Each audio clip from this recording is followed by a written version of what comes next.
আমার যেটা মনে হচ্ছে, দেখো এটা কিন্তু এর প্রথম কাজ নয়, এটা অনেক দিন ধরে করছে।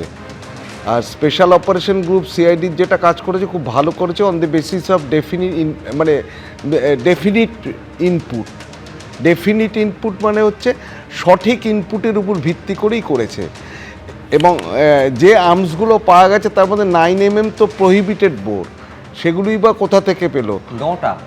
সেগুলো কোথা থেকে পেলো? এবং সোর্স অফ প্রকিউরমেন্টটা সবচাইতে বড় কথা। এর সঙ্গে কিন্তু তোমার টেরোরিস্ট আউটফিটটাও কিন্তু রুল আউট করা যাচ্ছে না। এবং বাংলাদেশের সঙ্গে যোগাযোগ, দেখো ওটা হচ্ছে বারাসাত পুলিশ ডিস্ট্রিক্টের আন্ডারে। এই অশোকনগরটা কিন্তু বসিরহাট পুলিশ ডিস্ট্রিক্ট নয়, এটা বারাসাত পুলিশ ডিস্ট্রিক্টের আন্ডারে।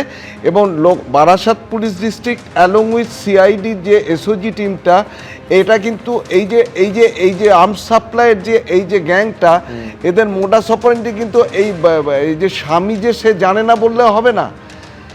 স্ত্রীর এই কাজ কারবার মানে আন্ডার দ্য গাইজ অফ মানে মহিলা, মানে গৃহবধূ সেজে এই যে করছে, এটা কিন্তু অনেক সুবিধাজনক পরিস্থিতি। এবং এখান থেকে কিন্তু বিভিন্ন জায়গায় কিন্তু ক্রিমিনালদের কাছে হোক, টেরোরিস্টদের কাছে হোক, স্লিপার সেলের কাছে হোক, দেখো গতকালও দেখো তুমি কিন্তু কিছু টেরোরিস্ট গ্যাংয়ের কিন্তু আমরা খোঁজ পেয়েছিলাম, সেখান থেকেও পেয়েছিলাম। আজকের কিন্তু আবার সেই বারাসাত পুলিশ ডিস্ট্রিক্ট থেকেই এই তো হিউজ আর্মারি এটা রিকভারি হয়েছে। এর পেছনে কারা কারা আছে, সোর্স অফ প্রকিউরমেন্ট কি, বিহারের যোগাযোগ আছে না বাংলাদেশের যোগাযোগ আছে?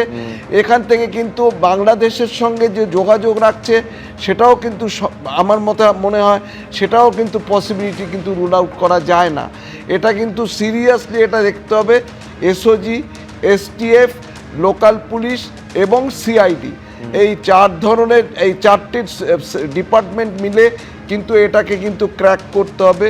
সোর্স অফ প্রকিউরমেন্টটা জানতে হবে, motive of procurement of arms জানতে হবে, সাপ্লায়ার কোথা থেকে আনছে জানতে হবে, কোথায় কোথায় সাপ্লাই হবে সেটা জানতে হবে, and source of procurement of money, অর্থটা কোথা থেকে, কে যোগান দিচ্ছে, এই সবগুলো কিন্তু রুল আউট করা দরকার। দেখুন, এসওজি টিম আছে সিআইডিতে, ভোরওয়ালা ওখানে গিয়ে রেড করি with help of the local police. আমরা অনেক কিছু অস্ত্র আর আর্মসগুলো রিকভারি হয়েছে।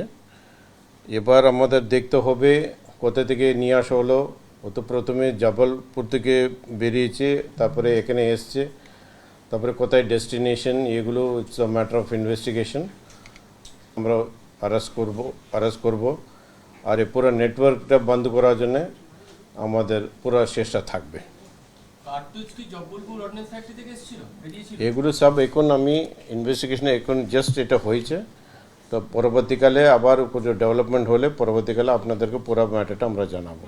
পূজা বিষয় যে অ্যারেস্ট হয়েছিল, আগেবার বি একটা কেসে উনি দত্তপুকুর কেসে অ্যারেস্ট হয়েছিল, কিন্তু অনেক দিন ধরে এগুলো মহিলা এরকম একটা ক্যারিয়ার থাকবে এটা অনেক দিন পরে একটা আমরা পেয়েছি।